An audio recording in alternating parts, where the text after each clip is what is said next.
Ano pong nangyari dito, Apong Dakar? Bakit namatay ang mga alaga nating kambing? Hindi ko patiyak kung ano talaga ang nangyari, Bagani.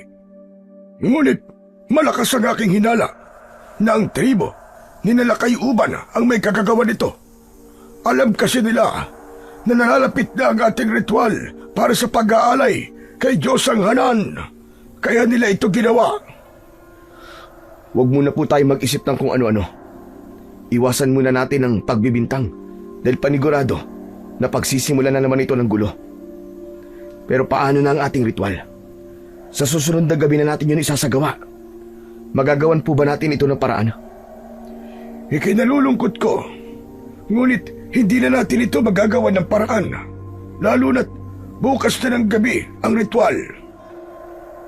Mas makabubuti siguro na ipagpaliban na lamang muna natin ang ritual. Siguro naman ay maiintindihan tayo ni Diyos ang Hanan. Naniniwala ko na nakita niya ang pangyayaring ito. Ngunit Bagani, ang ganitong tradisyon ay hindi maaaring ipagpaliban o gawin sa ibang araw. Nakalaan talaga ang gabi na yun para sa pag-aalay kay Diyos ang Hanan upang buong taon tayong magkaroon ng masaganang pag-aani. Ngunit ano po ang gagawin natin? Paano natin ito mabibigyan ng solusyon? Nakita ko na maraming kambing ang tribong pinamumunuan nila Kayuban. Dahil sila ang may kagagawa nito, ay dapat lang napalitan nila ang mga namatay nating mga kambing dahil sa kanilang kagagawan. Pero Apong Dakar, hindi naman tayo sigurado kung si Nalakay Uban nga ang may kagagawa nito. Mahirap po magbintang nang walang matibay na ebidensya. Kung maaari, ay mag-alay na lamang tayo ng iba kay Diyos ang Hanan, gaya ng mga gulay at prutas. Hindi ko alam kung maaari ba yung naiisip mo. Pwede nating subukan, pero walang kasiguraduhan kung tatanggapin ni Diyos ang Hanan ang mga yon. Ang mas mabuti pa ay kausapin mo sila kay Uban. Sasamahan kita kung gusto mo. Kailangan malaman niya na alam natin ang kanilang ginawa. Naaawang pinagmasdan ng binatang si Bagani ang nagkalat na bangkay ng mga kambing sa malawak na damuhan sa kanilang baryo. Kalunos-lunos ang itsura ng mga kambing. Lahat ay puno ng sugat at laslas ang tiyan o hindi naman kaya ay ang mga leeg. Si Bagani ay ang pinuno ng kanilang tribo. Namana niya ang pagiging pinuno sa ama niya na nasawi ng mangaso ito sa kagubatan. Ito ang dating pinuno ng kanilang tribo. Natagpuan na lang nila ang bangkay ng tatay ni Bagani na puno ng sugat na parabang inatake ito ng mababangis na hayop. Sa pagkamatay ng tatay ni Bagani ay siya na ang humalili bilang pinuno ng tribo nila. Ang tribong pinamumunuan ni Bagani ay matagal ng katunggali ng tribo na pinamumunuan naman nila Kayuban. Yun ay dahil nakatira ang dalawang magkaibang tribo sa iisang baryo. Noon pa man ay pinag-aagawan na ng dalawang tribo ang lugar na yun. Walang gustong umalis at magparaya. Parehas na nais makuha ng mga tribo ang naturang baryo.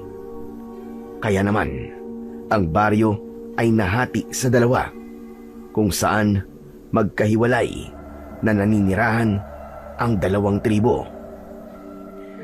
Ano't natahimik ka, Bagani? Huwag mong sabihin, napapalampasin mo na naman ang ginawang ito ng tribo ni Nalakayuban.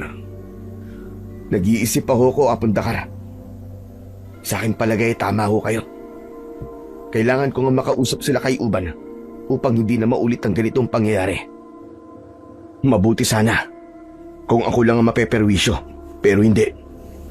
Dahil ang buong tribo natin ang apektado sa pagkamatay ng mga kambing na iaalay natin kay Diyos ang Hanan. Huwag kang mag-alala, Bagani.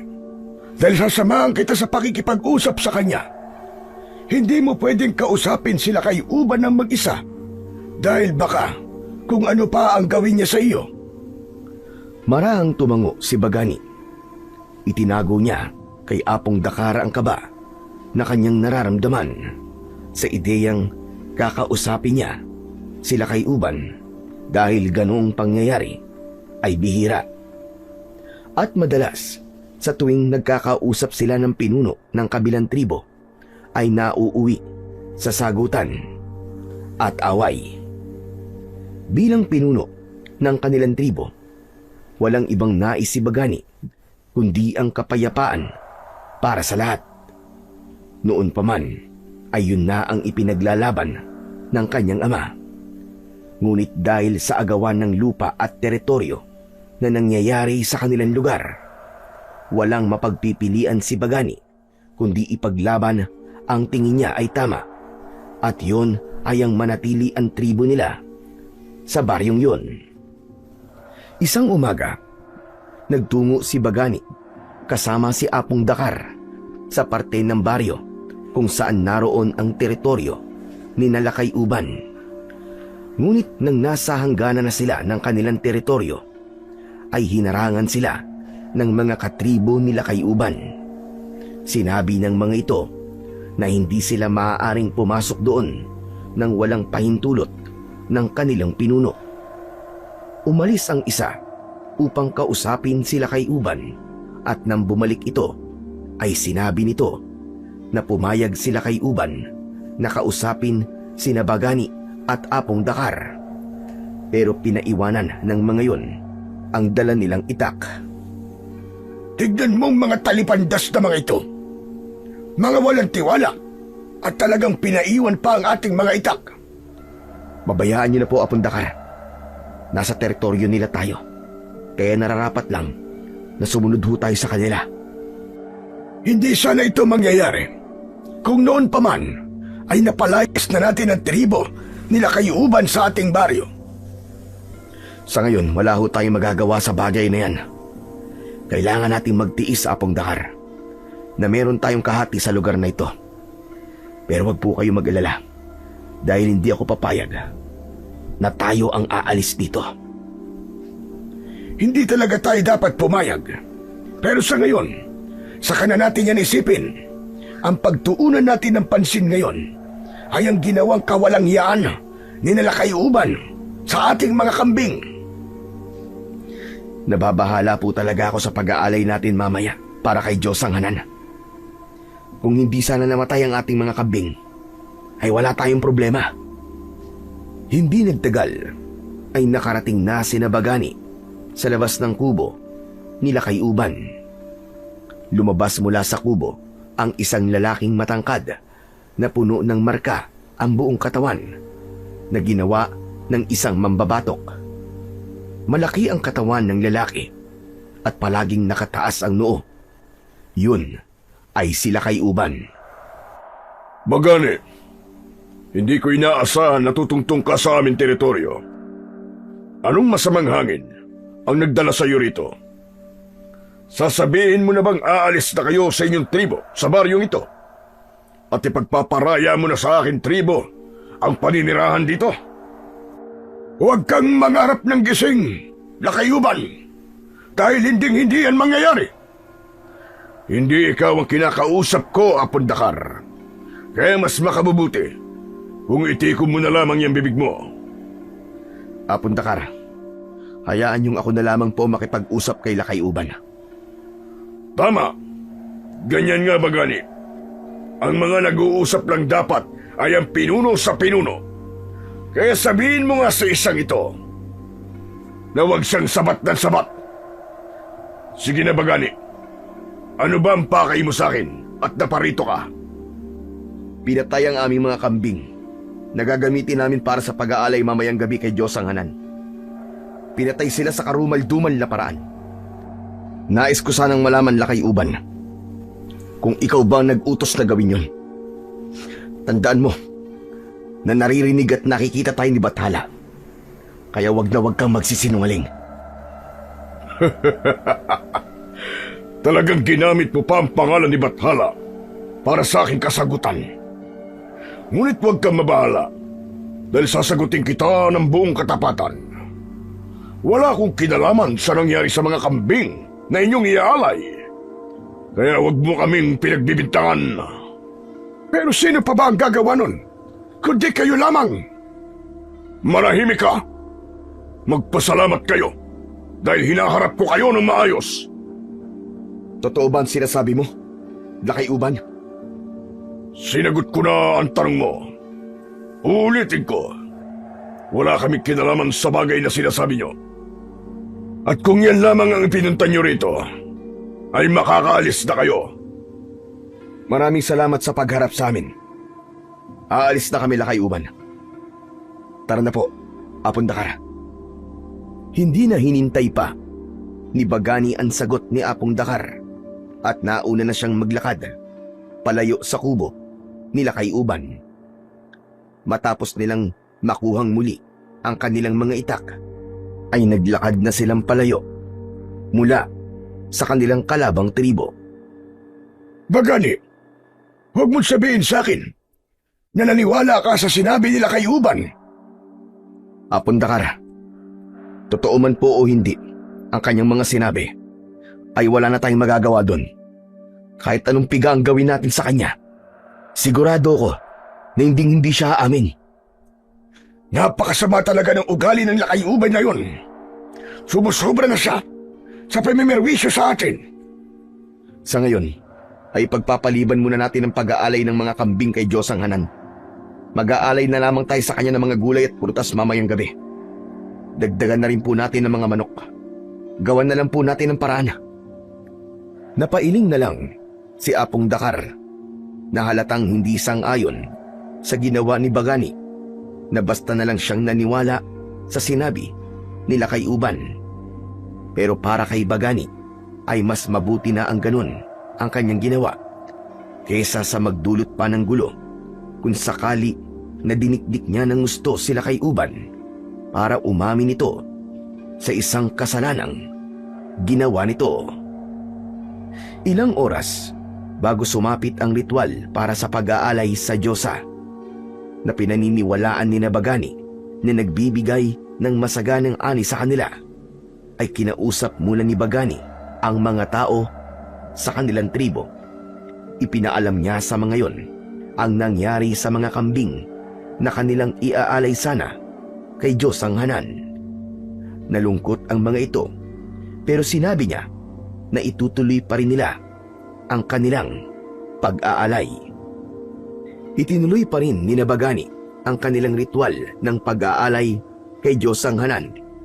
Umasa sila na tatanggapin yon ng Diyosa upang bigyan sila nito ng 1 taon ng masaganang ani.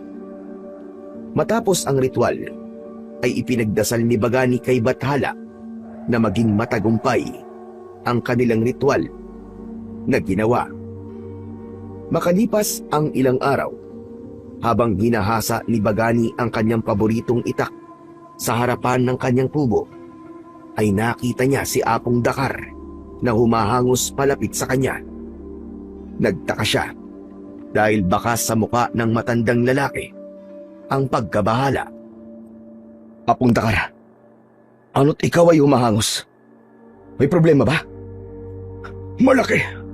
Isang malaking problema, Bagani. Ano ho yun? Sabihin niyo na po kagad sa akin at ako'y kinakabahan. Sinala kay Uban, Bagani. Nilalapastangan na naman niya ang ating teritoryo. Naroon sila ngayon sa ating kagubatan at pumuputol sila ng mga puno roon.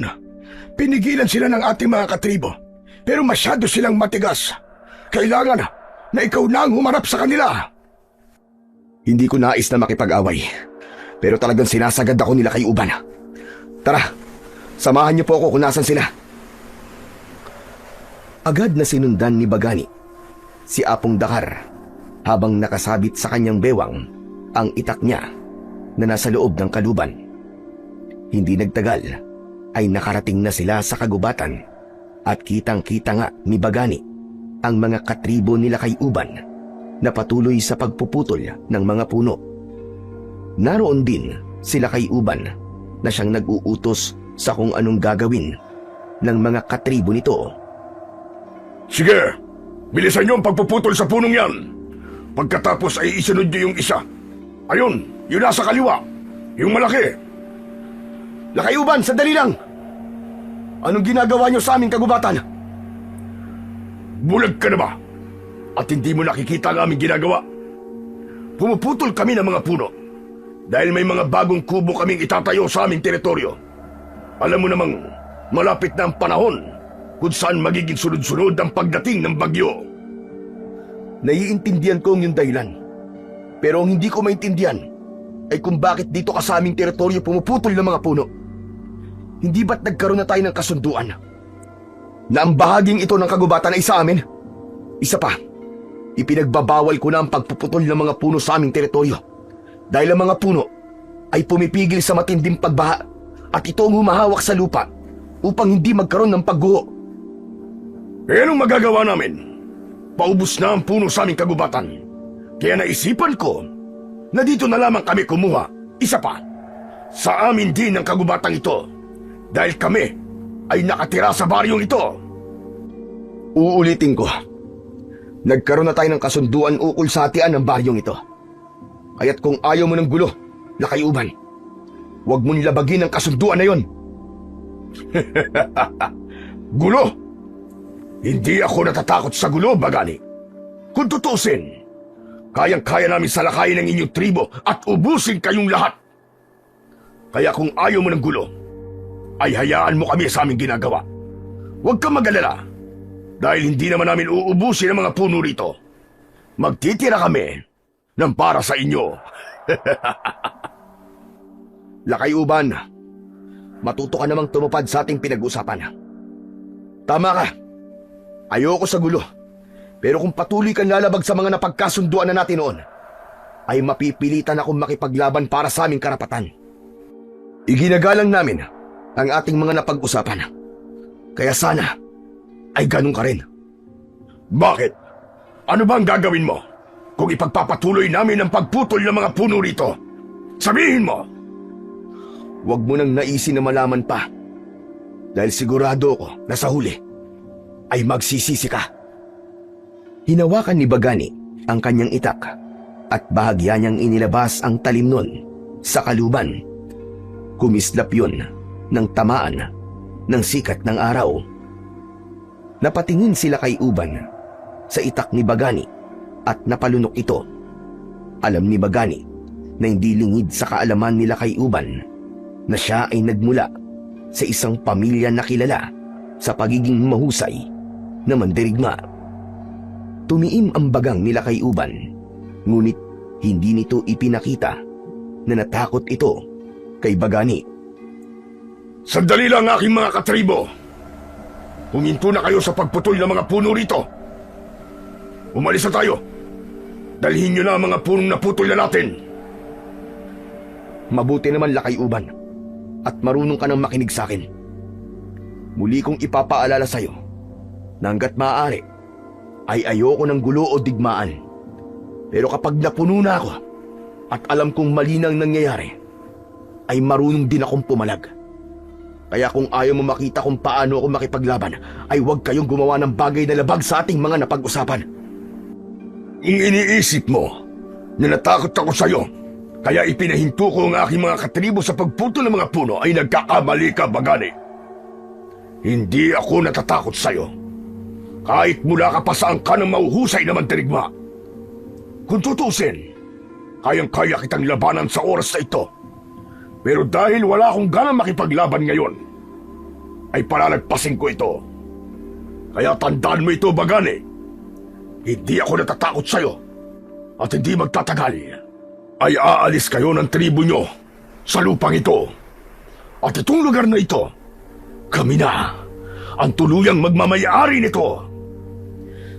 Hindi ko hahayaang mangyari yan, Lakayuban. Kung may aalis man sa baryong ito, ay kayo yon at hindi kami. Ang lupang ito ay nilinang ng aking mga ninuno. Sila ang nagpalago sa mga halaman at puno rito. Kung hindi dahil sa kanila, ang lugar na ito ay hindi maaaring tirahan ng mga tao ngayon. Yan ba ang kwentong sinabi sa'yo ng tatay mo? Para sa iyong kaalaman, isang kasinungalingan ang kwento na yan. Hindi ba nasabi sa'yo ng tatay mo na ang angkan namin ang totoong nagpalago sa baryong ito. At pagkatapos, tinakot ng angkan niyo ang aming angkan, kaya umalis sila rito. Makalipas ang ilang taon, ay saka sila bumalik dito para bawiin sana ang baryong ito. Pero dahil makapal ang mukha ng angkan niyo, ay hindi sila umalis at nanatili ang angkan niyo kasama ang angkan namin. Kaya kung tutusin, napakakapal talaga ng pagmumukha ninyo na hanggang ngayon ay nandito pa rin kayo. Mas naniniwala ako sa kwento ng tatay ko kaysa sa kwento mo. At huwag ka nang maraming sinasabi pa. Umalis ka na at isama mo na ang mga katribo mo. Isang nakakalokong ngisi ang pinakawalan nila kay Uban bago ito tuluyang umalis kasama ang mga katribo nito. Napakabilis ng tibok ng puso ni Bagani. Nanlalamig siya at ramdam na ramdam niya ang matinding tensyon sa kanyang buong katawan. Mabuti na lang at sinagot mo na ang lakay uban na yun. Ang buong akala ko ay hahayaan mo na lang sila sa pagputol nila ng mga puno sa ating kagubatan. Sumusobra na po kasi sila. Hindi ko hahayaan na nilalapastangan nila ang ating kagubatan. Inaalagaan nga natin ito. Tapos, puputulin naman nila ang ating mga puno. Naisip ko lang, Bagani. Hindi kaya sinasagad ka talaga ni Nalakay Uban? Baka nais niya ay tuluyan ka ng magalit upang magdeklara ka na ng digmaan. Mukhang nais talaga nila kay Uban na magharap na ang tribo natin at ang tribo nila. Hanggat maaari ho, ay ayoko magkaroon ng digmaan na Apong Dakar. Alam niyo na hanggang kaya kong maging payapa, ayun ang palagi kong paiiraling mangyari. Pero kapag sobra na talaga si Nalakay Uban, ay hindi ko maipapangako na kaya ko pa rin pigilan ang kapayapaan na ninanais ko. Mabuti naman at narinig ko yan sa iyo, Bagani. Ang buong akala ko ay hahayaan mo na lamang sila kay Uban sa mga hindi magagandang bagay na ginagawa niya rito. Yung pagpatay nga nila sa mga kambing, hanggang ngayon ay hindi ko pa rin nakakalimutan. Hayaan niyo na po muna ang mga kambing sapagkat wala na tayong magagawa para mabigyan niyo ng solusyon. Pero wag ho kayo mag-alala. Dahil isa sa akin sinumpaang tungkulin ay ang protekta ng ating baryo at ang ating tribo. Kung kinakailangan na gumamit ako ng das para magawa ko yun, ay gagawin ko. Maraming salamat, Bagani. Talagang hindi nagkamali ang iyong ama na ikaw ang pumalit sa pagiging pinuno ng ating tribo. Napangiti si Bagani sa sinabing yun ni Apong Dakar. Bilang pinuno ng kanilang tribo, malaking bagay para sa kanya ang pasasalamat na kanyang natatanggap mula sa kanyang nasasakupan. Bilang solusyon sa pagputol ni Nalakay Uban sa mga puno, ay nagtanim ng mga panibagong puno sina Bagani. Nagtulong-tulong ang kanyang tribo para sa aktibidad na yon. Masaya si Bagani na nakita niya ang pagkakaisa ng mga katribo niya. Habang nagdidilig si Bagani ng mga bagong tanim na puno, ay lumapit si Apong Dakar sa kanya. Napakasipag mo naman, Bagani. Kung tutuusin, ay hindi mo na yan kailangan gawin. Ikaw ang pinuno ng ating tribo. Ang dapat mong gawin ay mag-utos kung ano ang dapat naming gawin. Hayaan niyo na lamang po ako dito. Nais ko rin po kasing makita ng ating mga kasapi sa tribo na ako ay hindi lang isang pinuno na nagmamando o nag-uutos. Ako rin po ay isang pinuno na kumikilos at handang tumulong sa kanila. Mapalad talaga ang ating tribo dahil may pinuno kaming kagaya mo. Iniisip ko tuloy na ano kaya kung napabilang ako sa tribo nila kay Uban. Panigurado na habang buhay na pagsisisi ang aking mararamdaman.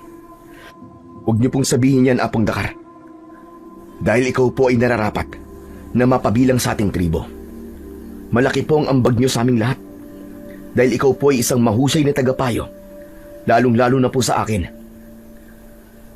Marang tinapik ni Bagani ang balikat ni Apong Dakar at sa kanya ipinagpatuloy ang kanyang ginagawa. Sa mga lumipas na araw, ay naging normal ang buhay ni Nabagani sa kanilang baryo. Labis siyang natuwa dahil tila tinanggap ni Diyos ang Hanan ang kanilang alay dahil patuloy na naging maganda ang kanilang ani. Patuloy na namunga ang mga puno ng mga prutas at hindi pineste ang mga tanim nilang mga gulay at palay. Kahit paano ay nakahinga ng maluwag si Bagani dahil hindi na gumawa si Nalakayuban ng bagay na ikagagalit niya. Ngunit isang umaga, nagimbal silang lahat nang magising sila na patay na ang isang alaga nilang kalabaw. Gaya ng mga pinatay na kambing, ay wakwak ang tiyan ng kalabaw at puno ng sugat ang buo nitong katawan na parabang bago ito tuluyang pinatay, ay pinahirapan muna ito ng gusto. Sa tingin po ninyo, Apundakar, sinalakay-uban na naman ba ang may kagagawa nito? Sino pa ba ang gagawa ng ganitong karumal-dumal na gawain, kundi ang tribo lamang nila? Mukhang nais na talaga nila kay Uban na magkaroon ng digmaan upang malaman kung sino ba ang dapat na manatili at umalis sa baryong ito. Kayang-kaya kong ibigay ang digmaan na gusto niya. Labis na tong ginagawa niya sa atin. Pati mga hayop na walang kalaban-laban ay dinadamay niya. Ano bang nais niyang mangyari? Ang maubos sa mga hayop natin upang mahirapan tayo? Hindi ako papayag na mangyari yun. Anong ibig mo sabihin, Bagani? Magdedeklara ka na ba ng digmaan laban sa tribo ni Nalakayuban na? Sa aking palagay, Apundakar, ay panahon na para malaman natin kung anong tribo ang dapat na manatili sa baryong ito. Hindi na maaaring magsama sa iisang lugar ang tribo natin at ang tribo ni Nalakayuban. Oo, Apundakar. Magdedeklara na ako ng digmaan. Kausapin mo ang ating mga mandirigma at sabihin mo sa kanila ang aking desisyon. Kailangan din nilang sumailalim sa matinding pagsasanay upang masiguro natin ang ating pagkapanalo. Masusunod, Pinunong Bagani. Hayaan mo at agad kong gagawin ang iyong utos. Bahagyang yumukod si Apundakar kay Bagani at saka ito nagmamadaling umalis. Tumiim ang bagang ni Bagani habang nakatingin sa walang buhay na katawan ng kalabaw. Kung sa iba ay isa lamang yung hayop, para sa kanya ay hindi. Maraming taon nang naglingkod ang kalabaw na yon sa kanilang mga magsasaka at hindi siya papayag na ubusin ni Nalakayuban ang lahat ng mga alaga nilang hayop, kaya dapat na siyang kumilos. Sa araw din na yon ay mag-isang nagtungo si Bagani sa teritoryo ni Nalakayuban. Ngunit nang nasa hangganan na siya ng kanilang teritoryo, ay hinarang siya ng mga kasapi ni Lakayuban sa tribo nito. Sinabi ng mga ito na hindi siya maaaring pumasok sa teritoryo ng mga ito nang walang pahintulot ng pinuno nila. Pwes, tawagin niyo ang inyong pinuno. Sabihin niyo na narito ako dahil may nais akong sabihin sa kanya. Umalis ang lalaki at makalipas lamang ang ilang sandali ay dumating na sila kay Uban. May nakasabit na itak sa bewang nito. Nakakagulat naman ang muli mong pagbisita sa aming teritoryo, Bagani. Ano't naririto ka na naman? Huwag ka na magmaang-maangan pa, Lakayuban. Alam mo kung bakit ako nandito. Ayaw mo na pumapasok ako sa teritoryo mo na walang paintulot mo. Pero kayo naman itong pumapasok sa aming teritoryo nang walang paalam. Teka nga, tungkol pa rin ba ito sa pagputol namin sa mga puno sa inyong kagubatan? Hindi mo pa rin ba yun nakakalimutan? Hindi lang ito tungkol doon, kundi tungkol sa aming kalabaw na walang awa niyong pinahirapan at pinaslang. Sandali lang. Ano ba sinasabi mo? Gumagawa ka ba ng kwento para magmukha kaming masama? Hindi ko na kailangan gawin yan. Dahil kayo ang tunay na masama. Lalo ka na, Lakayuban. Dahil hindi kikilo sa mga katribo mo nang wala kang pinag-uutos. Kayo ang pumatay sa aming mga kambing at kalabaw. At yung mga hayop na walang kamalay-malay ay dinadamay ninyo. Kung gusto nyo ng digmaan, ay ibibigay ko yon sa inyo. Ngunit huwag kang magsisisi dahil sisiguraduhin ko na kapag nagkaharap ang tribo mo at ang tribo ko sa isang labanan, ay kami ang mananalo. Napakataas naman yata ng tingin mo sa sarili mo, Bagani. Ano bang palagay mo sa aking tribo? May hina? Sigurado ko na ikaw ang magsisisi kapag nagharap tayo sa isang digmaan dahil siguradong mauubos kayong lahat. Panahon na rin para malaman kung sino ang dapat manatili sa baryong ito. Kung sino manalo sa digmaan, ay siyang mananatili rito. Yan! Yan ang gusto kong marinig mula sa'yo. Matagal ko na rin gusto na mapunta sa amin ang baryong ito at umalis kayo rito. Magsabi ka kung kailan tayo maghaharap at hindi namin kayo uurungan. Bukas ng gabi, dito tayo magharap sa hangganan ng ating mga teritoryo. Tapusin na natin to, Lakay-uban. Tinatanggap ko ang iyong hamon, Bagani. Matalim na tinignan ni Bagani si Lakay-uban habang ito ay nakakalokong nakangisi. Matapos yun ay tumalikod na siya at naglakad na siya pabalik sa kanyang kubo. Nang malapit na si Bagani sa kubo niya, ay agad niyang nakita si Apong Dakar na nakatayo sa labas. Nilapitan niya ito at agad niyang nakita ang pag-aalala sa muka ng matandang lalaki. Saan ka ba nang galing, Bagani? Nang magtungo ko rito ay wala ka. Oo nga pala, nasabihan ko na mga mandirigma natin. Sa ngayon ay nagsisimula na sila sa kanilang pagsasanay. Pumunta po ako sa teritoryo ni Lakay-uban. Ano ka mo? Abay, bakit ka nagtungo ron na mag-isa ka lang? Paano kung may ginawa silang masama sa iyo? Huwag ho kayo mag-alala dahil hindi naman nila ako sinaktan. Sinabi ko na kay Lakay-uban na gusto kong magharap na kami sa isang digmaan at pumayag siya. Bukas ng gabi ay mangyayari ang pakikipaglaban natin sa kanila sa hangganan ng ating teritoryo. Kaya dapat ay maging mabilis ang paghahanda natin. Malaki ang aking paniniwala na mananalo tayo. Pero may nais pala akong sabihin sa iyo, kaya ako naparito. Sigurado ko na mas lalong kukulo ang dugo mo sa malalaman mo, Bagani. Ano ho yun, Apong Dakar? May natagpo ang bangkay sa isang bahagi ng kagubatan. Sino po, Apong Dakar? Si Lakaw. Hindi ba't ilang araw nang nawawala si Lakaw? Tama ka, at patay na nang natagpuan siya. Baka sa kanyang katawan ang napakaraming sugat. Laslas din ang kanyang tiyan, gaya ng pagpatay na ginawa sa ating mga kambing at kalabaw. Malinaw na iisa lamang ang gumawa ng mga yon. Ang tribo nila Lakay-uban. Tama ka. Wala nang ibang gagawa nun kundi sila lamang. Kaya wala nang dahilan para hindi natin ituloy ang digmaan. Mga hayop sila. Talagang maging si Lakaw ay pinatay nila. Wala na talagang dahilan para umurong tayo.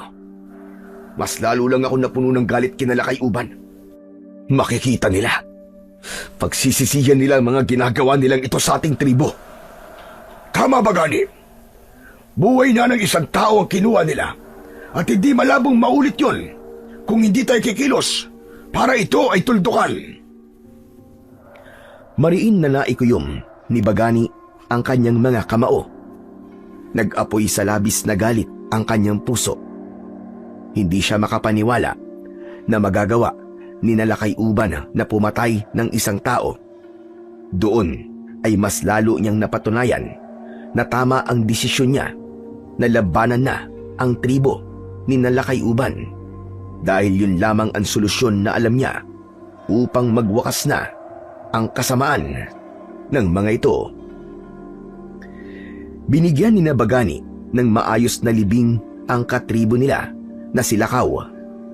Labis siyang naawa sa naulila nitong asawa at mga anak na tila hindi matapos ang pagluha.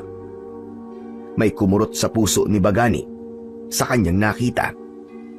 Matapos ang libing ay humarap si Bagani sa mga katribo niya at nagsimula siyang magsalita. Mga kasama, nakalulungkot na isa sa atin ang nawala. Nakagagalit na nawala si Lakaw sa isang hindi makataong paraan. Malinaw sa ating lahat na ang tribo ni Nalakay Uban ang may kagagawa nito. Kaya umasa kayo na sa digmaang mangyayari bukas ng gabi ay tayo ang magwawagi. Ipaghihiganti natin ang pagkamatay ni Lakaw at ng mga alaga nating hayop. Hindi na tayo papayag na may isang pamilya pa ang mawawalan ng mga mahal nila sa buhay at iiyak. Kaya habang maaga pa, ay kailangan na natin itong bigyan ng tuldok. Malakas na nagsigawan ang mga tao habang isinusuntok ng mga ito ang mga kamay sa hangin. Nakita ni Bagani sa muka ng mga yon ang galit at ang kagustuhan ng mga ito na manalo sa nalalapit na digmaan. Pagsapit ng gabi, hindi magawang makatulog ni Bagani. Iniisip niya ang maaaring mangyari sa magaganap na pakikipaglaban nila sa susunod na gabi. Bumangon siya sa papag at nagtungo siya sa kubo ni Apong Dakar dahil pakiramdam niya ay kailangan niya ng makakausap. Nang kumatok siya sa kubo ni Apong Dakar, ay agad siya nitong pinagbuksan at pinapasok. Umupo sila sa kawayang saig habang may gasera sa gitna nila. Hindi po ako makatulog, Apong Dakar. Iniisip ko ang mangyayaring pakikipaglaban natin sa tribo ni Nalakay Uban. Ano ba tumatakbo ngayon sa utak mo? Sabihin mo, at baka matulungan naman kita. Pakiramdam ko, Apong Dakar. Nabigla lamang ako sa paghahamon ko ng digmaan. Kinakabahan ako sa pwedeng mangyari sa mga katribo natin na makikipaglaban. Naiintindihan ko kung bakit nag-iisip ka ng ganyan. Normal yan, Bagani. Lalo na't naiisip mo na maaaring ikaw ang sisihin kapag hindi pumabor sa atin ang pagkakataon. Pero ito ang tatandaan mo, Bagani. Kahit na anong mangyari bukas ng gabi, ay tatanggapin namin at hindi ka namin sisisihin. Naniniwala kami na wala kang hangad kundi ang ikabubuti naming lahat. Isa pa, ipagdasal na lang natin kay Bathala ang ating pagkapanalo. Maraming salamat po talaga, Apong Dakar. Talagang isa ka sa nagpapalakas ng aking loob. Sa mga pagkakataong pakiramdam ko ay hindi ako sigurado sa isang bagay. Baka nakakalimutan mo na isang araw bago pumanaw ang iyong ama ay kinausap niya ako at sinabi niya sa akin na kapag nawala siya ay ako na ang bahala sa iyo. Nang sabihin niyo ng tatay mo ay tinawanan ko siya at ang sabi ko ay mahaba pa ang buhay niya at wag muna siyang magbilin.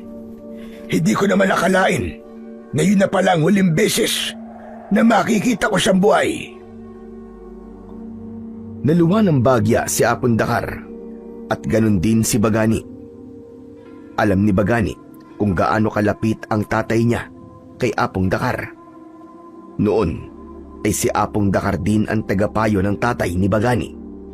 Nakita niya na hindi na lang simpleng tagasunod si Apong Dakar sa tatay niya, kundi parang magkapatid na ang dalawa. Kaya naman, nang namatay ang tatay ni Bagani, ay si Apong Dakar na ang tila tumayong tatay sa kanya. Malaki ang naitulong kay Bagani ng maikling pakikipag-usap niya kay Apong Dakar ng gabing yun. Yun ang dahilan kaya kinabukasan ng umaga ay may kakaibang sigla ang kanyang katawan. Kinausap niya agad ang mga mandirigmang makikipaglaban para palakasin ang loob ng mga ito.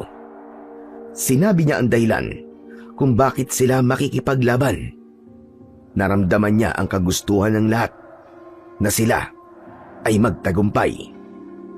Sinamahan din ni Bagani ang mga ito sa maikling pagsasanay at saka nagpahinga ang lahat. Paalis na sana si Bagani sa lugar kung saan sila nagsasanay nang lapitan siya bigla ni Apong Dakar. Magandang umaga, Bagani. Magandang umaga din po sa inyo, Apong Dakar. Maraming salamat po pala sa mga sinabi niyo po sa akin kagabi. Ngayon ay mas nagkaroon na po ako ng lakas ng loob. Walang anuman. Paumanhin kung hindi na ako makakasama sa inyong pakikipaglaban dahil ako'y matanda na. Naiintindihan ka po namin, kaya hindi niyo po kailangang humingi ng paumanhin. Saka, malaki rin po na itutulong ng mga payo niyo sa akin. Isang karangalan na isa ko sa mga pinagkakatiwalaan mo, Bagani.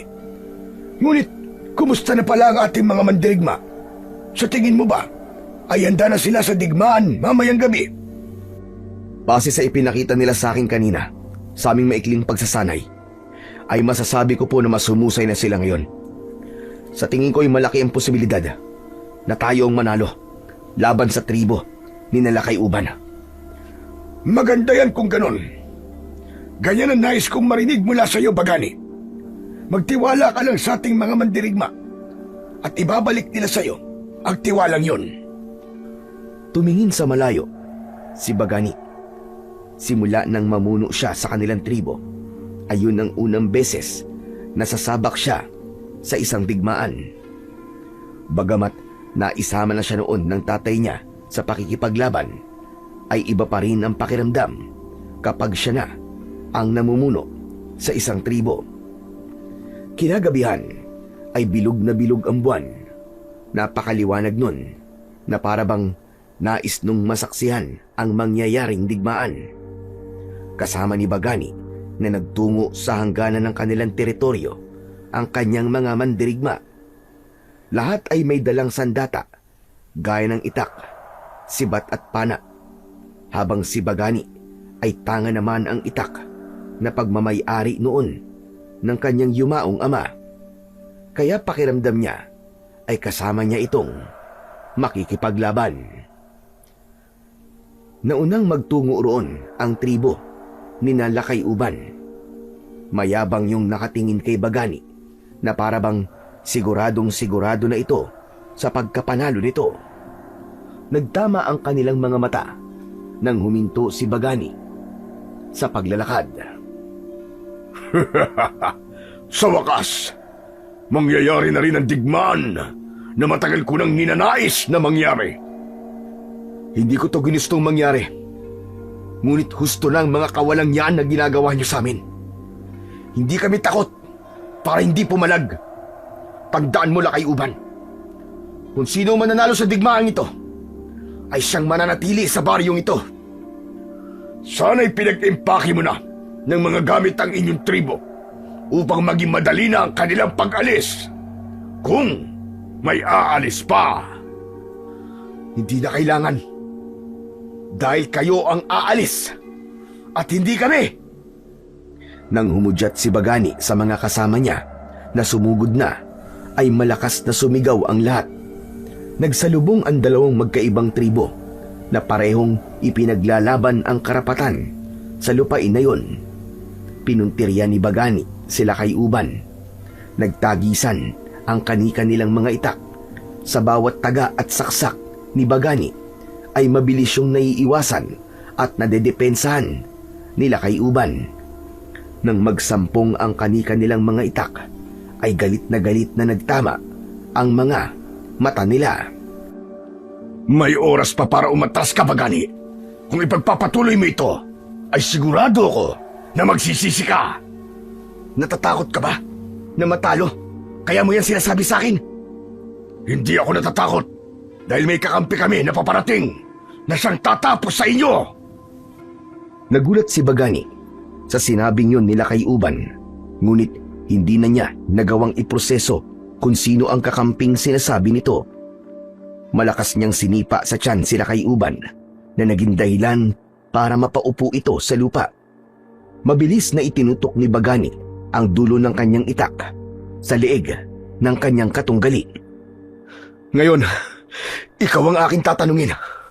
May oras ka pa para umatras at mapayapang umalis sa lugar na ito. Magdesisyon ka na bago ko patapusin ang iyong buhay. Ngunit ngumisi lamang sila kay Uban sa sinabing yun ni Bagani. Kahit katiting na takot ay walang nakita si Bagani sa mukha nito. Maya-maya pa ay umalingaw-ngaw ang malakas na huni na parabang galing sa isang napakalaking ibon. Hanggang sa dumami ang huni na yon na ipinagtaka ng lahat. Nandyan na sila! Parating na ang aming kakampi! Kaya humanda ka na sa inyong kamatayan! Laking gulat ni Bagani nang mula sa impapawid ay nakita niya ang ilang mga nilalang na lumilipad. May napakalalaking pakpak ng mga yon. Mabilis na sumugod pababa ang mga nilalang at inatake ng mga yon ang mga katribo niya. Ginamit ng mga nakakatakot na nilalang ang matutulis na kuko ng mga yon para agad na paslangin ang mga kasama niya. May nilaslas ang leeg at meron ding winakwak ang tiyan at kinain ang lamang loob. Ang mga naturang nilalang ay may muka na parabang sa isang halimaw. Nanlilisik ang mata ng mga yon at may matutulis na mga ngipin. Isang nilalang ang muntik ng sumunggab kay Bagani, ngunit mabilis siyang nakailag. Tinaga niya ang isa nitong pakpak at sa kanya itinarak sa leeg nito ang kanyang matalas na itak. Ngunit isa pa lamang yon sa napakaraming nilalang, kaya hindi niya na alam kung magagawa ba nilang manalo sa digmaan na yon. Unti-unting tumayo sila kay Uban habang humahalakhak. Nagulat ka ba sa aming mga kakampi, Bagani? Sinabi ko naman kasi sa'yo, sumuko ka na lang. Hindi na sana tayo umabot pa sa ganito. Walang hiya ka. Hindi ka patas lumaban. Anong klaseng itim na kapangyarihan ang ginamit mo para magawa mong tawagin ang mga ganitong nilalang? Wala akong alam sa itim na kapangyarihan. Ngunit marunong akong makipagkasundo. Sila ay mga bangkilan na naninirahan sa tagong bahagi ng kagubatan. Kinausap ko lang naman sila at nakipagkasundo ko sa kanila para sila ay aming maging kapanalig. Mabilis na iginala ni Bagani ang kanyang paningin sa paligid. Halos madurog ang puso niya dahil sa maikling sandali lamang ay marami na ang namatay sa kanyang mga kasama. Kaya isang desisyon ang kanyang binuo. Mga kasama, hindi natin sila kaya! Umatras na tayo! Atras! Matapos yung sabihin ni Bagani, ay nagsimula na silang umatras habang patuloy nilang pinoprotektahan ang kanilang mga sarili mula sa mga nilalang na tinawag nila kay Uban na mga bangkilan. Yan! Ganyan nga! Ganyan nga, Bagani! Umatras kayo! Tanggapin mo ang inyong pagkatalo at ang baryong ito ay amin na! Amin na ang baryong ito! Nagkakamali ka lang kay Uban. Hindi pa tapos ang laban natin. Babalik kami! Babalik kami! Labag sa kalooban ni Bagani ang ginawa nilang pag-atras. Ngunit alam niya na kung patuloy silang makikipaglaban, ay tiyak na mauubos sila. Ayaw niya na maraming buhay ang mawala. Kaya kahit isang kahinaan ang pag-atras sa digmaang yon, ay nilunok na lamang niya ang kanyang tapang at inisip niya ang buhay ng mga natitira nilang mandirigma.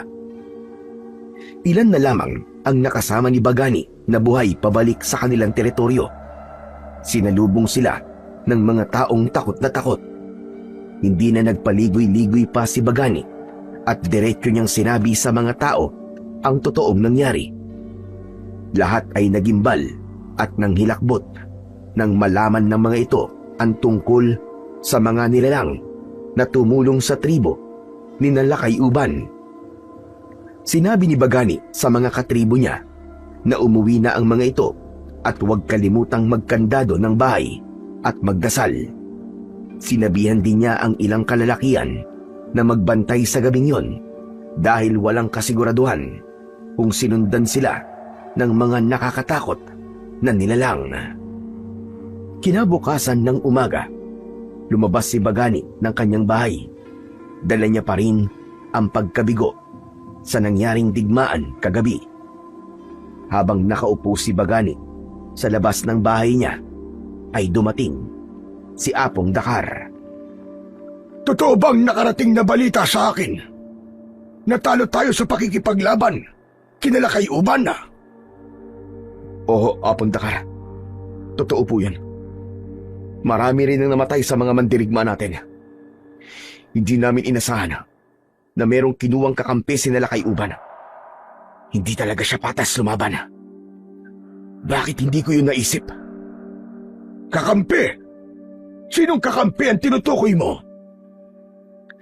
Ang sabi nila kay Uban ay mga bangkilan ng mga nilalang na yon. Noon ko lang narinig ang ganung pangalan ng isang nilalang. Alam niyo ba kung ano yun? Mapaging langit! Bangkilan baka mo ang iyong sinabi? Sila ay isang uri ng malalakas na aswang.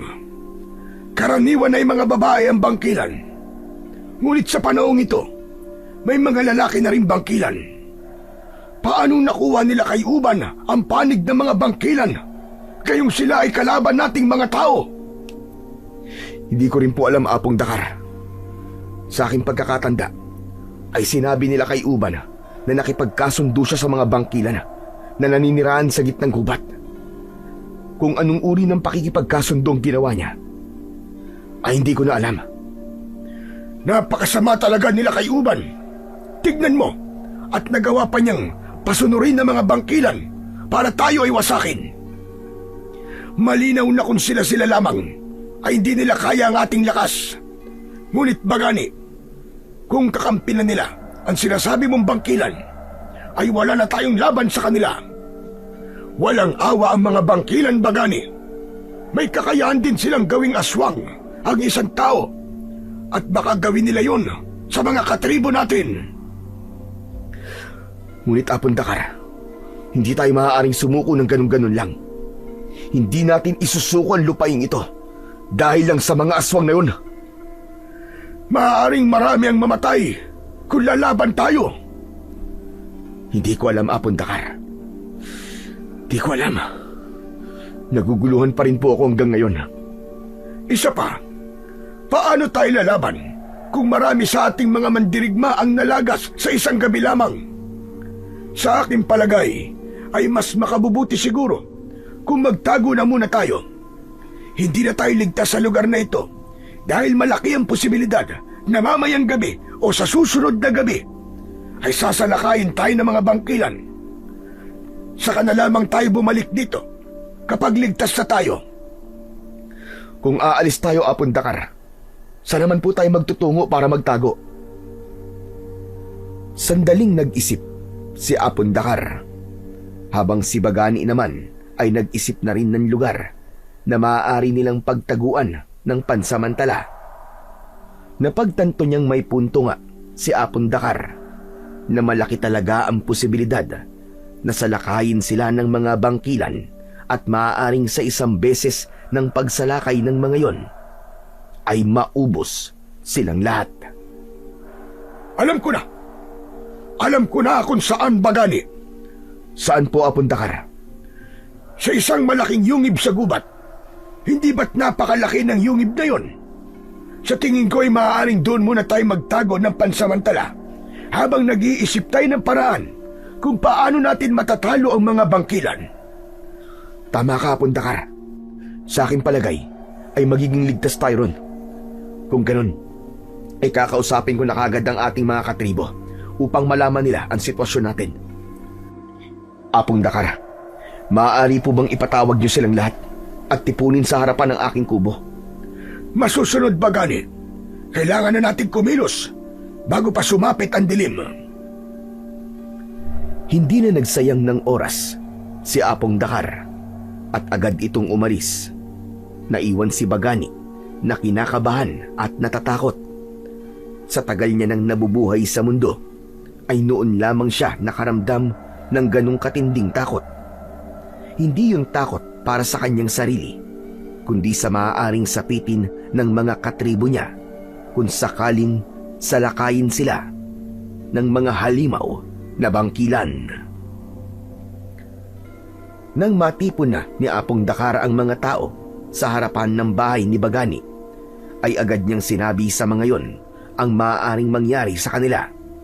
Ipinaalam niya na pansamantala silang magtatago sa isang malaking yungib sa gubat at doon muna sila habang hindi pa ligtas ang bumalik sa kanilang baryo. Lahat naman ay sumang-ayon dahil alam ng lahat na ang kaligtasan lang ng mga ito ang iniisip ng kanilang pinuno na si Bagani. Agad na inihanda ng mga tao ang kani-kanilang mga gamit. Ganon din si Bagani. Hindi na siya nagdala ng maraming gamit. Nagkita-kita ang lahat sa bukana ng gubat at nang makumpleto na sila ay sabay-sabay nilang tinahak ang daan papunta sa yungib na nasa loob ng gubat. Nang narating nila ang sinasabing malaking yungib ay pumasok na ang mga tao roon.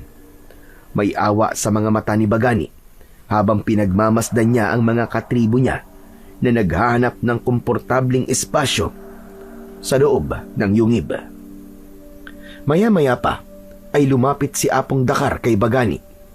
May hawak ito na baging. Bagani, masdan mong nakita ko sa bukana ng yungib. Ito ang halamang baging na tinatawag na makabuhay. Pinaniniwalaan na takot ang mga aswang dito dahil sa mabait nitong lasa. Sa aking palagay ay may natural na proteksyon ng kuwebang ito laban sa mga bangkilan. Maraming ganito sa bukana ng kuweba, kaya hindi tayo mapapasok ng mga bangkilan dito. Mabuti naman po kung ganun, Apong Dakar. Kahit paano, ay hindi natin kailangan mangamba kahit sumapit ang gabi. Tama ka. Pero bakit tila hindi ka masaya sa akin sinabi? Pasensya na po, Apong Dakar. Masaya naman po ako sa inyo sinabi. Pero nasasaktan lamang ako sa aking nakikita. Hindi ko inisip na darating ang panahon na kailangan magtago ng ating tribo sa isang yungib.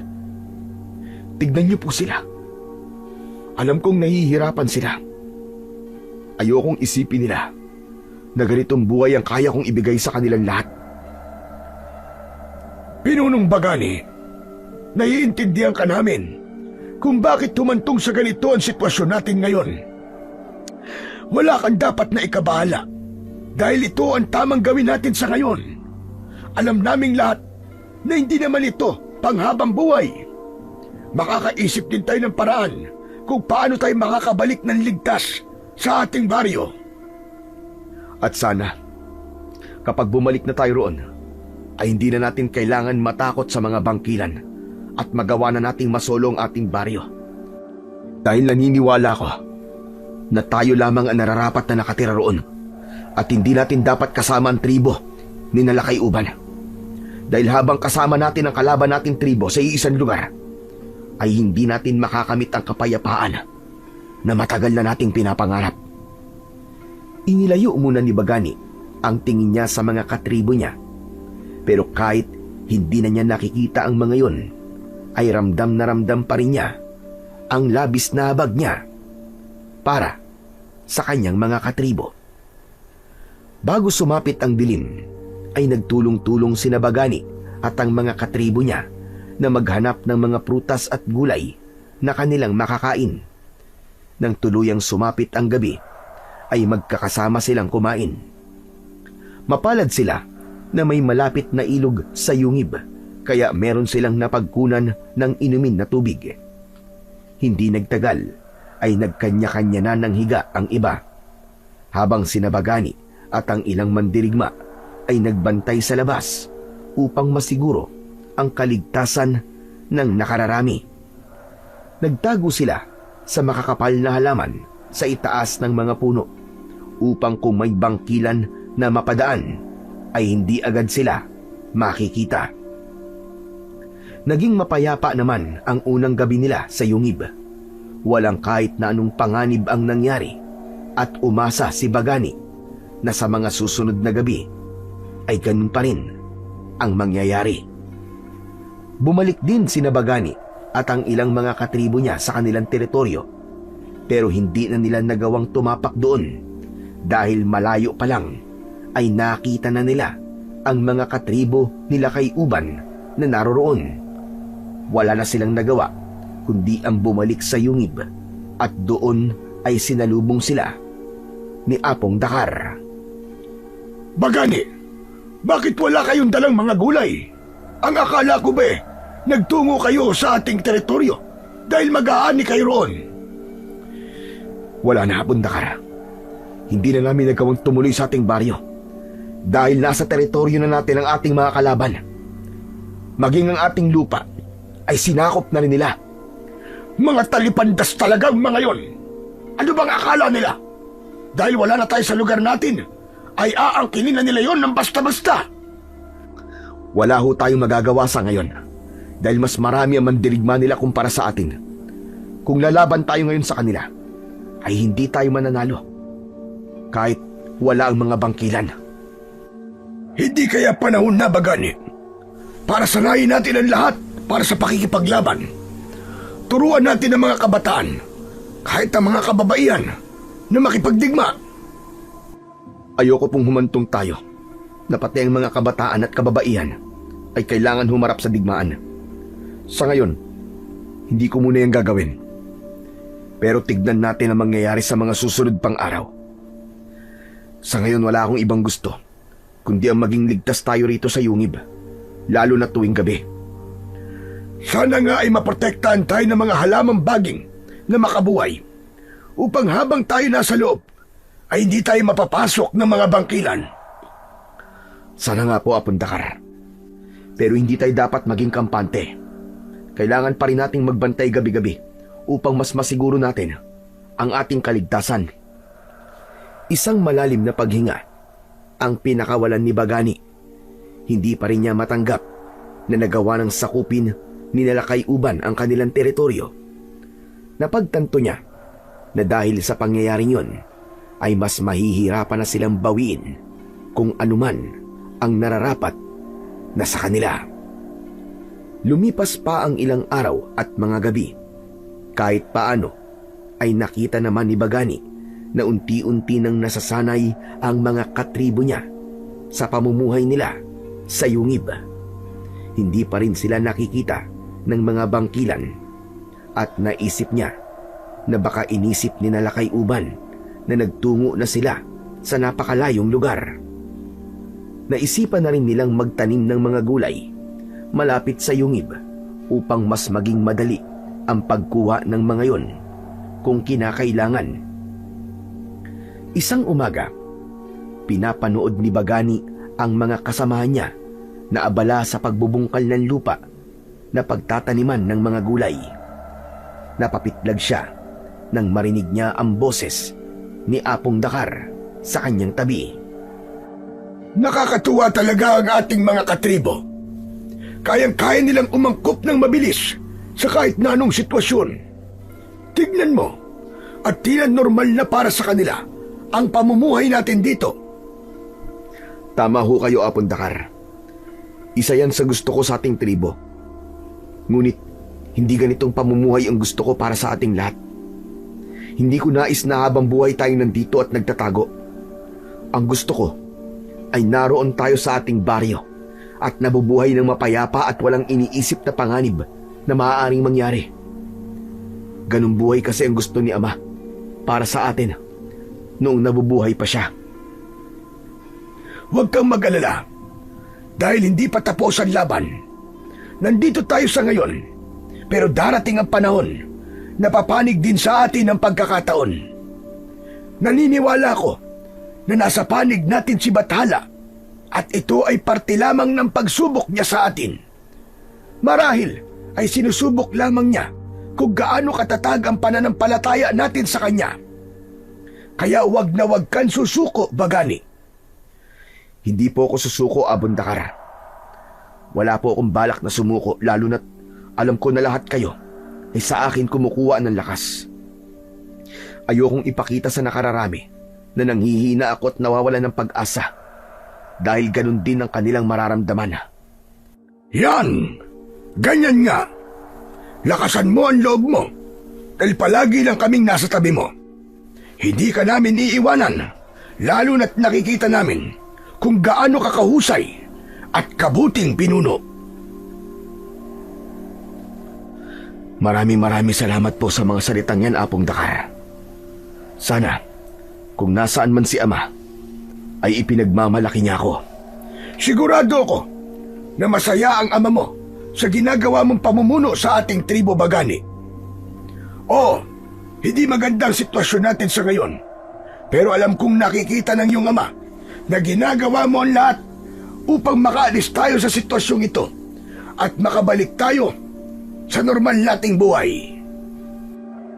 May ngiti sa labi na tumango si Bagani kay Apong Dakar. Tinapik siya ng matandang lalaki sa balikat na para bang sinasabi nito na maganda ang mga ginagawa niya at hindi niya kailangang mabahala. Sa mga nakalipas na araw, tuwing umaga, ay sinasanay pa rin ni Bagani ang mga natitira nilang mandirigma. Kahit ilang araw na silang ligtas sa yungib, ay ayaw pa rin nilang maging kampante. Ginagawa nila yon upang maging handa sila sa mga hindi inaasahang pangyayari gaya ng pag-atake ng mga bangkilan o ng tribo ni Nalakay Uban. Isang gabi, habang nagbabantay sina Bagani sa labas ng yungib, ay may nakita sila na mga taong tumatakbo papalapit sa kanilang kinaroroonan. Nanlaki ang mga mata ni Bagani nang makita niya na sinalakay uban ang mga yon. Napansin niya na tila papasok sa yungib sinalakay uban, kaya agad siyang naalerto. "Humanda kayo! Harangan natin sinalakay uban dahil mukhang papasukin nila ang yungib!" Mabilis na tumalima ang mga mandirigma. Tumakbo ang mga ito kasama si Bagani at bago pa makapasok ang mga yon sa yungib ay naharangan na ni Bagani ang mga ito. Bumakas ang gulat sa muka ni Lakay Uban nang itutok ni Bagani ang hawak niyang itak sa leeg nito. "Hanggang dyan na lamang kayo, dahil kapag humakbang pa kayo ng isa, ay papatayin kita. Huwag mo akong subukan, Lakay Uban. Wala kang karapatang hadlangan kami na pumasok sa yungib na yan." "Kami na nagmamay-ari ng yungib na to, dahil dito na kami nanirahan nang angkinin niyo ang aming teritoryo. Hindi ka pa ba masaya na kinuha niyo na ang lupang dapat sa amin? Huwag mong sabihin na pati ang kakakurampot na yungib na ito ay aangkinin mo rin. Huwag mo namang masyadong ipakita ang kasakiman mo, Lakay Uban." Alam kong galit ka sa akin, pero wala kami rito para makipaglaban. Naghahanap kami ng mapagtataguan. Hindi ko naman alam na sa yungib na ito pala kayo nakatira. "At bakit naman kayo nagtatago? Huwag mong sabihin na may bago na kayong kalaban na tribo." Hindi mo naiintindihan. Saka na ako magpapaliwanag. Papasukin mo na muna kami sa yungib na yan. Hindi mo ba nakikita? Wala na kaming mga armas. Wala kaming laban sa inyo. Nang sabihin yun nila kay Uban, ay doon lamang napansin ni Bagani na wala ngang dalang kahit na isang sandata sinala kay Uban. Ganun pa man, hindi pa rin siya nagtiwala rito. Hanggang sa nakarinig sila ng malalakas na huni na parang mula sa malalaking ibon. Hinilabutan si Bagani dahil hindi siya maaaring magkamali. Ang huni na yon ay mula sa mga aswang na bangkilan. Sinasabi ko na nga ba, hayop ka? Isa tong patibong. Kasama niyo ang mga bangkilan. Hindi namin sila kasama, maniwala ka. Tinutugis nila kami. Kaya kung nais mo pang mabuhay, pumasok na tayo sa yungib ngayon din. Nakikiusap ako sa iyo, Bagani. Kahit ngayong gabi lang ay isang tabi mo muna ang away natin. Ibinababa ko na ang aking sarili. Tulungan mo na kami. Hindi pa namin nais mamatay. Tinignan ni Bagani sila kay Uban ng diretso sa mga mata nito at doon niya nakita ang takot at sinseridad nito. Dahil doon ay agad na lumambot ang kanyang puso. Sige. Maaari na kayong pumasok. Ngunit sa sandaling gumawa kayo ng hindi ko magugustuhan, ay alam niyo na ang mangyayari sa inyo. Ipapaalala ko lamang na mas marami kami ngayon kumpara sa inyo. Nagkakaintindihan ba tayo? Oo, Bagani. Maraming salamat. Maraming salamat talaga sa iyo. Hinayaan na ni Bagani na pumasok sila kay Uban at ang iilan nitong mga kasama sa loob ng yungib. Pumasok na rin sina Bagani sa loob at nagulat si Apong Dakar nang makita nito sina Lakay Uban. Anong ginagawa ng mga kalaban natin dito? Teka sandali lang Apong Dakar, huminahon ka. Wala sila rito para makipaglaban dahil maging sila ay binibiktima na rin ng mga bangkilan. At naniwala ka naman. Malamang, nagsisinungaling lang ang mga yan. May binabalak na naman silang masama sa ating tribo. Maniwala ka, Apong Dakar. Wala kaming balak na masama sa inyo dahil maging kami ay nangangailangan din ng mapagtataguan mula sa mga bangkilan na yun. Isinungalingan. Hindi ako naniniwala. Paano yun mangyayari? Gayong ikaw mismo nakipagkasundo sa mga bangkilan para makipagkampihan sa kanila. Yan din ang aking inakala noon. Kaya ako nakipagkasundo sa kanila. Sasabihin ko na sa inyo ang buong katotohanan. Nung malaman ko mula sa inyo na pinatay ang mga kambing at kalabaw sa inyong lugar, ay wala kaming kinalaman doon, kundi ang mga bangkilan. Dati pa sinabi sa akin ng aking ama na may isang grupo ng mga bangkilan na naninirahan sa tagong bahagi ng kagubatan at ang kanilang pinagtataguan ay matatagpuan malapit sa talon. Meron dong isang yungib at yun ang tirahan nila sa tuwing umaga. Bagani, huwag mong sabihin na pakikinggan at paniniwalaan mo ang sinasabi ng sinungaling na ito. Hayaan niyo po muna siyang magsalita. Sige na Lakay Uban, magpatuloy ka sa iyong sinasabi. Noong una, Bagani, hindi ako naniniwala. Ngunit nang pinatay ang inyong mga alagang hayop, ay nagkaroon ako ng hinalang baka nga totoo ang mga bangkilan. Kaya isang umaga, nagtungo ako sa yungib ng mga bangkilan. Kinausap ko sila na kung tutulungan nila ako na labanan kayo, ay hahayaan ko silang manirahan sa ating baryo kasama namin. At yun na nga, pumayag naman sila nung una. Tinulungan nila kami laban sa inyo.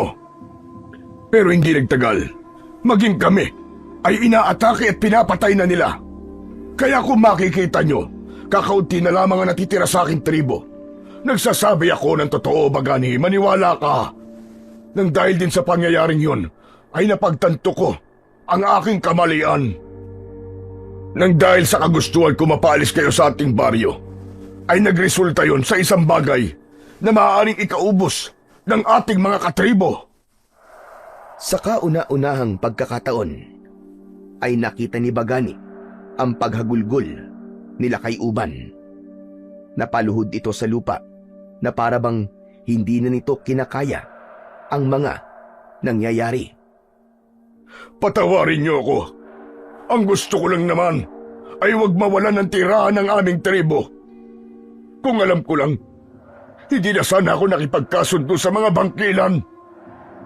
Sabihin na nating totoo ang lahat ng sinasabi mo at totoong nagsisisi ka na sa mga ginawa mo. Ngunit hindi niyan mabubura na may mga buhay na nawala sa aming tribo dahil sa iyong kapalpakan. Bagani, ang mabuti pa ay palabasin mo na sina Lakay Uban. Baka kung ano pa ang gawin ng mga yan sa atin. Kapag nakahanap sila ng pagkakataon, hindi sila mapagkakatiwalaan. Apong Dakar, sa tingin ko naman ay wala silang gagawing masama sa atin. Ngunit Bagani, Apong Dakar, alam ko, nasasalungatin mo at ng iba nating katribo ang desisyon ko. Oo, kalaban natin sila. Ngunit sa pagkakataong ito, ay iisa ang kalaban natin. At yun ay ang mga bangkilan. Ang tribo nila at tribo natin ay nanganganib na maubos. Hindi na natin magagawang baguhin ang nakalipas. Ngunit may magagawa pa tayo para mas pagandahin ang ating hinaharap. Kaya bilang pinuno ng ating tribo, pinahihintulutan ko sila Lakay Uban na manatili sa yungib na ito upang masiguro ang kanilang kaligtasan. Hindi na nakapagsalita pa si Apong Dakar sa sinabing yon ni Bagani, habang sila Lakay Uban ay walang tigil ang pasasalamat kay Bagani habang umiiyak. Para kay Bagani, kahit kaaway nila sina Lakay Uban, ay handa pa rin siyang tulungan ang mga ito. May hinala siya na may dahilan ang lahat ng nangyayari sa buhay nila at kailangan lamang niyang maghintay upang malaman ang dahilan na yon. Kinabukasan ng umaga, Lahat ng kasapi ni Bagani sa tribo ay nagtaka kung bakit kasama na nila sa yungib sina Lakay Uban. Agad namang ipinaliwanag ni Bagani ang lahat sa mga yun, at may ilan na nakaintindi sa kanyang desisyon. Ngunit meron ding iilang nagtaka at tila hindi sang-ayon. Habang abala si Bagani sa pagsasanay sa mga mandirigma nila, ay napansin niya sila Lakay Uban na pinapanood sila. Bakas sa mukha nito na parabang may nais itong sabihin. Sandaling iniwanan ni Bagani ang ginagawa niyang pagsasanay at nilapitan niya sila Lakay Uban. Kanina ko pang napapansin na pinapanood mo kami. May nais ka bang sabihin, Lakay Uban? Ang totoo, kanina pa kita hinahanap dahil nais kitang makausap. Hinihintay ko lang na matapos ka sa iyong ginagawa. Mukhang importante ang sasabihin mo sa akin, Lakay Uban. Kaya lumapit na ako sa iyo. Ano bang nais mong sabihin? Una sa lahat, ay nais kong magpasalamat sa iyo sa pagtulong na iyong ginawa sa akin at sa mga natitirang kasapi ng aking tribo. Hindi ko talaga akalain na sa kabila ng mga ginawa namin sa iyo, ay bukas pa rin ang loob mo na tulungan kami. Magpasalamat ka sa aking ama dahil siya nagturo sa akin na kahit na ang kalaban, kapag nangangailangan ng tulong, ay kailangan kong tulungan. Aniya, hindi ko dapat samantalahin ang kahinaan ng aking kalaban para manalo sa isang digmaan. Sa ginawa mong pagtulong sa amin kagabi, doon ko nakita kung gaano kabuti ang iyong puso, Bagani. Masyado ko naging sakim sa lupang hindi ko naman sigurado kung amin nga ba o sa inyo ba. At nang dahil sa kasakiman na yon, ay nakagawa ko ng isang hakbang na siyang dahilan kung bakit tayo tinutugis ng mga bangkilan. Alam ko na mahirap para sa iyo ang magpatawad. Ngunit, hihingin ko pa rin ang iyong kapatawaran at hihintayin ko ang araw na ako'y iyong mapapatawad. Ayoko maging ipokrito sa iyo, Lakay Uban. Oo, tinulungan kita. Pero hindi ibig sabihin nun ay pinapatawad na kita sa iyong mga nagawa sa aking tribo. Maaring hindi nga kayo ang pumatay sa aming mga alagang hayop at sa aking katribo na si Lakaw. Dahil malaki ang posibilidad na ang mga bangkilan ang may kagagawa nun. Ngunit, marami pa kayong ginawang hindi magandang bagay sa amin. Magagawa naman kitang patawarin. Ngunit, kailangan mong patunayan muna ang iyong sarili. Hindi lang sa akin, kundi sa aming buong tribo. Gagawin ko ang lahat para mapatunayan ko sa inyo na bukal sa aking kalooban ng paghingi ko ng tawad. Sabihin mo kung ano ang maaari kong gawin, Bagani, at aking gagawin.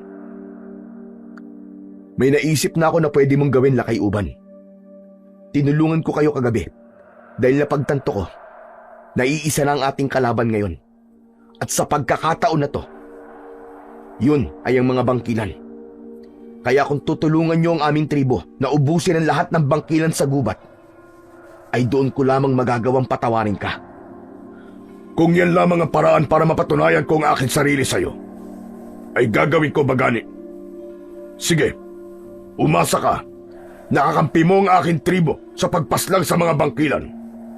Gagawin namin ang lahat ng aming makakaya para kayo ay matulungan, kahit hindi na kami ganun karami. Mabuti kung ganun, Lakay Uban.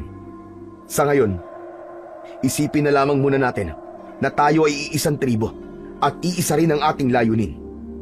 Yun ay ang huwag hayaan na maubos tayo ng mga bangkilan. Bagkos, uunahan natin silang maubos bago pa nila yun magawa sa atin.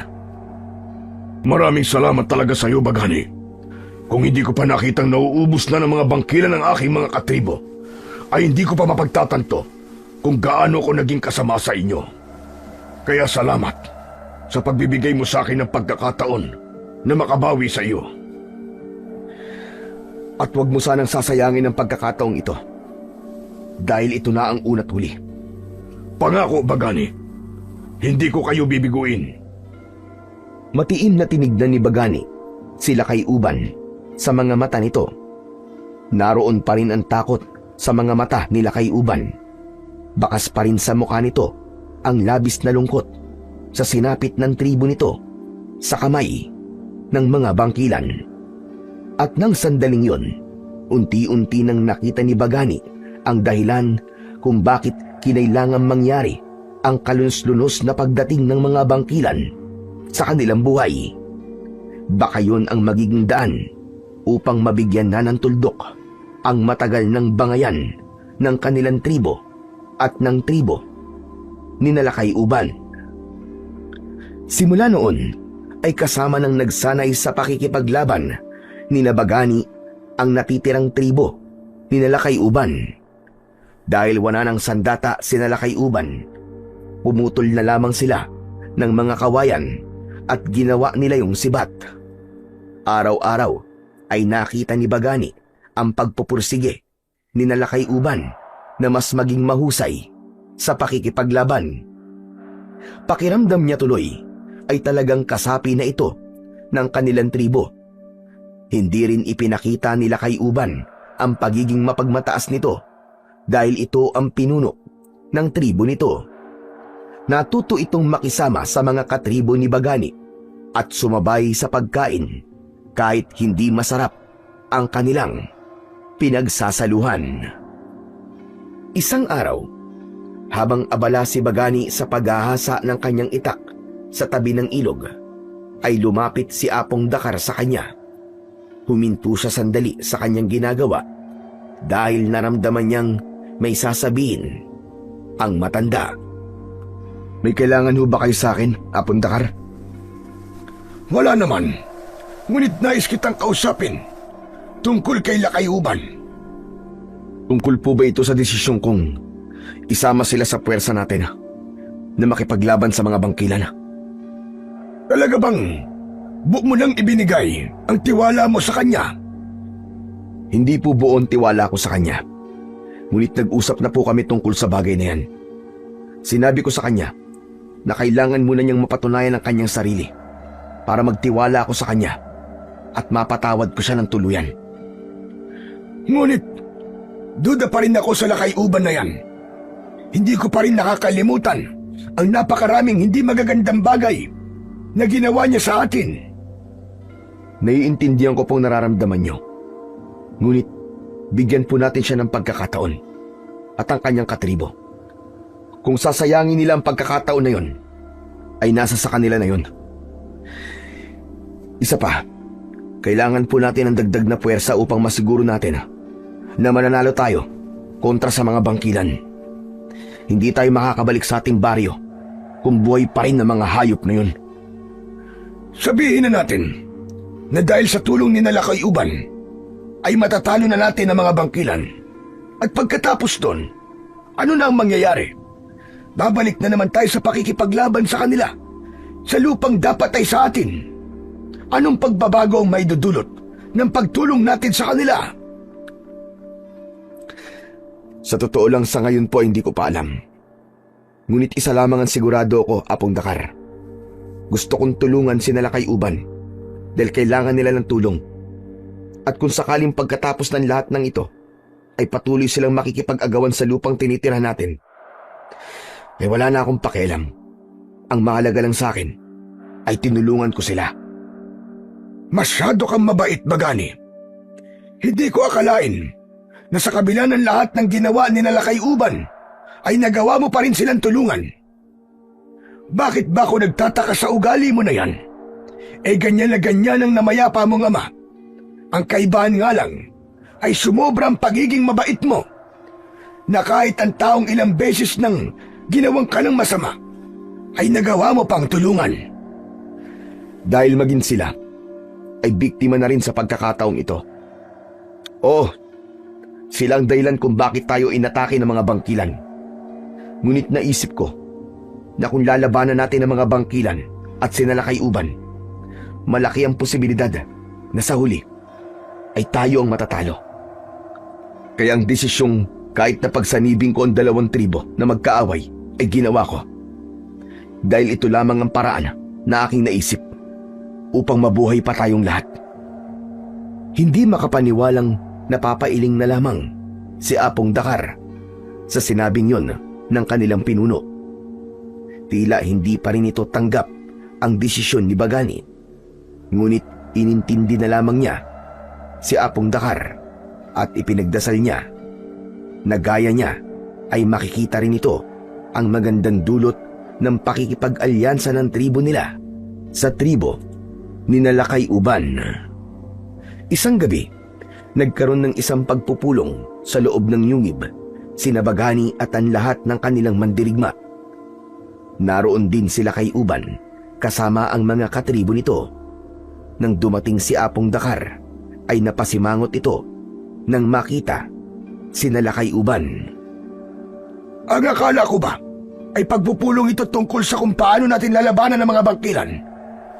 Bakit nandito ang dahilan kung bakit tayo may ganitong problema? Apong Dakar, sina Lakay Uban ay kasapi na natin sa pakikipaglaban sa mga bangkilan. Isa pa, sinabi niya sa akin kanina na may naisip siyang paraan upang maubos natin ang mga bangkilan. Aba, dapat lang na siyang umisip ng solusyon sa problemang ito. Dahil una pa lang, ay siya na talaga ang punot dulo ng lahat ng ito. Apong Dakar, pinagsisisihan ko ng mga nagawa ko.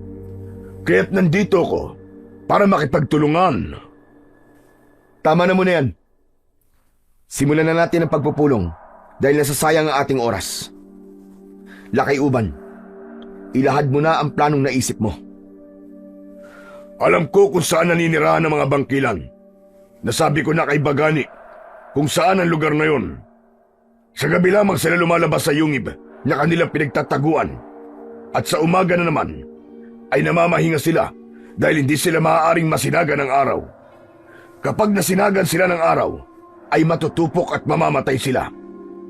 Yan ang sinabi sa akin ng aking tatay. Ang naisip kong plano ay kailangan natin sumalakay sa mga bangkilan.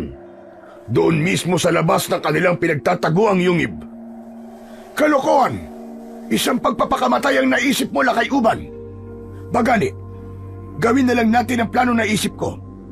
Isa-isa nating tugisin ang mga bangkilan hanggang sa maubos silang lahat. Apong Dakar, hindi pa tapos magsalita sila kay Uban.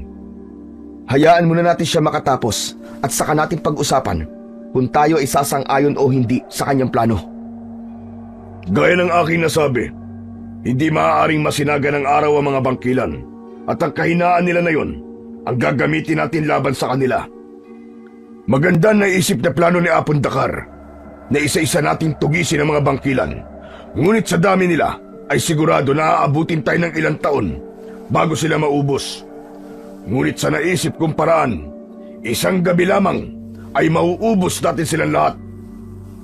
Sige nga, Lakay Uban. At paano mo naman sila mapapalabas sa kanilang yungib habang may araw pa? Hindi natin sila palalabasin, kundi hindi natin sila hahayaang makapasok o makabalik sa kanilang yungib. Hindi ba't pinaniniwalaan nyo na ang halamang baging na nasa labas ng yungib na ito ay kinatatakutan ng mga aswang?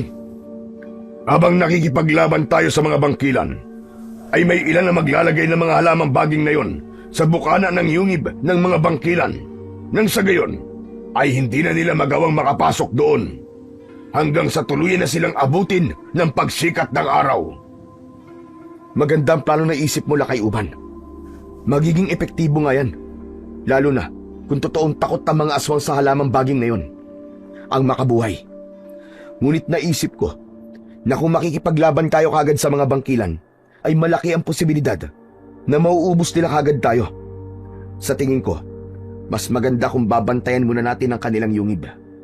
Kapag umalis na sila para maghanap ng kanilang pagkain, ay saka natin lagyan ng makabuhay ang bukana ng kanilang yungib. At kapag dumating na sila, ay saka natin gagawin ng lahat para hindi na sila makapasok doon. Maaari rin tayong maglagay ng mga bato upang kapag hindi epektibo na panakot sa kanila ang makabuhay, ay hindi agad sila makakapasok sa kanilang tirahan.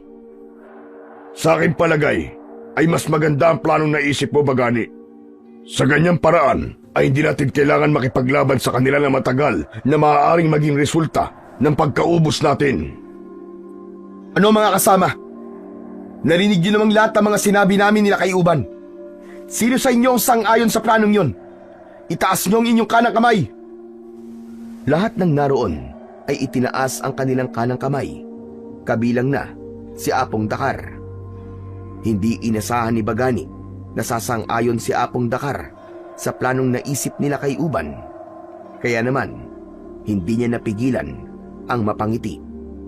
Sinabi ni Bagani sa lahat na hindi na sila kailangan maghintay pa ng ilang gabi at bukas ng gabi na nila gagawin ang kanilang planong pag-ubos sa mga bangkilan. Nang sumunod na araw ay nagtulong-tulong ang lahat sa pagkuha ng halamang baging na makabuhay. Inipon nila ang mga yon at inihanda sa pagdala nila mamayang gabi sa pagpunta nila sa Yungib kung saan nakatira ang isang grupo ng mga bangkilan. Pagsapit ng hapon ay nagsimula ng maglakbay sina Bagani patungo sa naturang Yungib. Kasama niya ang mga mandirigma ng tribo nila at ang tribo nila kay Uban. Nasa unahan nila sila kay Uban dahil ito ang magtuturo sa kanila ng daan. Nasa hulihan naman ng pila si Bagani kasama si Apong Dakar. Apong Dakar, sa totoo lang ay hindi ako makapaniwala na sumang-ayon ka sa plano nila kay Uban. Alam ko kasi nagalit ka sa kanya. Masaya ako sa pagsang-ayon mo na yon. Pero gusto ko ring malaman ang dahilan mo kung bakit ganun ang iyong naging desisyon. Oo, galit pa rin ako kay Lakay Uban hanggang ngayon. Pero ang aking prioridad ay ang kaligtasan ng ating tribo. Naisip ko na magandang planong sinabi niya, kaya walang dahilan para hindi ako sumang-ayon. Maraming salamat po sa inyo, Apong Dakar. Alam niyo, sa totoo lang, hindi ko talaga inasahan na may kabutihan pala sa puso sila kay Uban. Hindi pa rin ako makapaniwala hanggang ngayon. Nakatulong na natin ang tribo nila para sa iisang misyon. Makalipas ang ilang oras, ay narating na ni Bagani ang Yungib na pinagtataguan ng mga bangkilan. Nagkanya-kanya sila ng pagtago at matyaga silang naghintay. Makalipas ang ilang sandali, ay lumabas na ang mga bangkilan mula sa loob ng Yungib. Lumipad ang mga yon ng napakataas at tinahak ang iisang direksyon. Naghintay pa sila ng ilang minuto bago nag-utos si Bagani na kailangan na nilang lagyan ng mga bato ang bukana ng Yungib. Mabilis na kumilos ang lahat. Nagtulong-tulong sila sa pagbuhat ng malalaking bato upang iharang sa bunganga ng Yungib. Matapos yun, ay nilagyan nila ang mga bato ng halamang baging na makabuhay upang makasiguro sila na hindi na magagawang pumasok ng mga bangkilan sa Yungib ng mga yon. Matapos ang lahat, ay muling nagtago sina Bagani. Mas naging mahaba ang kanilang paghihintay sa pagbabalik ng mga bangkilan. Ang iba ay halos makatulog na hanggang sa sumapit na ang 4:00 ng madaling araw. Narinig na nila ang malakas na huni ng mga bangkilan. Umanda kayo! Pabalik na sila! Huwag muna kayong lalabas habang wala pa ang aking hudyat. Isa-isang lumapag ang mga bangkilan sa harapan ng bukana ng Yungib. Galit na umangil ang mga bangkilan nang makitang may harang ang papasukan ng mga ito. Sinong may gawa nito? Tanggalin niyo ang mga harang! Ngunit, hindi lamang bato ang nakaharang sa ating Yungib, kundi may makabuhay din. Alam mo mangyayari kapag nahawakan natin ang mga yan. Masasaktan tayo. Gumawa kayo ng paraan! Hindi tayo maaaring masikatan ng araw! Mamamatay tayong lahat ng nangyari yun! Napangisi si Bagani habang nakatingin siya sa mga bangkilan. Walang kahit isa ang nagtangkang alisin ang mga nakaharang sa bukana ng Yungib. Naghintay pa sila ng ilang minuto. Kung tutuusin, hindi na nila kailangan sumalakay ng sandaling yon. Ang kailangan na lang nilang gawin ay hintayin ang pagsikat ng araw. Sandali! May naaamoy ako! May mga tao sa paligid! Tama ka! Nagtatago sila! Halugugin niyo ang paligid at hanapin ang mga tao. Patayin silang lahat! Lumipad ang lahat ng bangkilan sa iba't ibang direksyon. Alam ni Bagani na wala ng dahilan para magtago pa sila. Kailangan na nilang kumilos bago pa sila makita ng kanilang mga kalaban. Matapang na tumayo si Bagani at itinaas niya ang kanyang itak. Sugod mga kasama! Malakas na sumigaw ang mga kasama ni Bagani at sabay-sabay na sumugod sa mga bangkilan. Mabilis na gumalaw si Bagani kasama ang mga mandirigma ng 2 tribo na dating magkatunggali habang humahagibis sa impapawid ang mga bangkilan. Sinibat at pinana ng ilan ang mga bangkilan na nasa ere. May ilan na bumagsak at meron ding patuloy na lumipad kahit nasugatan. Sa gitna ng labanan ay ipinakita ni Bagani ang kanyang tapang at bilis. Ilang bangkilan ang kanyang napaslang. Iniwasan niya ang matutulis na kuko ng mga ito.